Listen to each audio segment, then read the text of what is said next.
পুজো বা নিরামিষ, এই রেসিপিটা অবশ্যই ট্রাই করবেন। দেখে নিয়ে আমরা কেমন করে করব। প্রথমে ফুলকপিগুলো ভাপিয়ে নেব গরম জলে, আর কড়াইতে সর্ষের তেল দিয়ে আলুগুলোকে ভেজে নেব। সামান্য একটু হলুদ দিয়ে ভেজে নেব। ভালো করে নাড়াচাড়া করে ভেজে নেওয়ার পর তারপরে অল্প করে নুন দিয়ে দেব।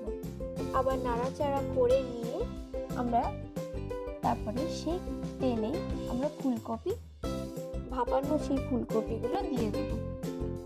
দিয়ে ভালো করে আবার নাড়াচাড়া করে নেব।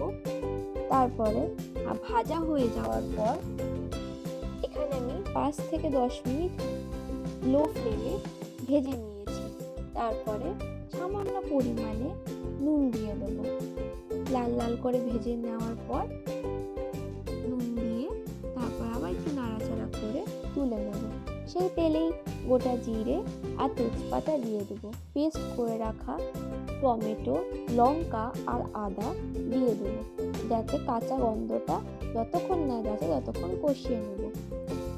কষিয়ে নেওয়ার পর তারপর নুন, পরিমাণ মতো চিনি, অল্প পরিমাণে হলুদ, জিরের গুঁড়ো, লঙ্কার গুঁড়ো, ধনে গুঁড়ো দিয়ে ভালো করে কষিয়ে নেব যতক্ষণ না মশলাগুলো সাঁতলে যাচ্ছে। কষিয়ে নেওয়ার পর দেখবেন এরকম যখন কালার আসবে তখন আমি ফুলকপি আর আলুগুলো দিয়ে আবারও কষিয়ে নেব।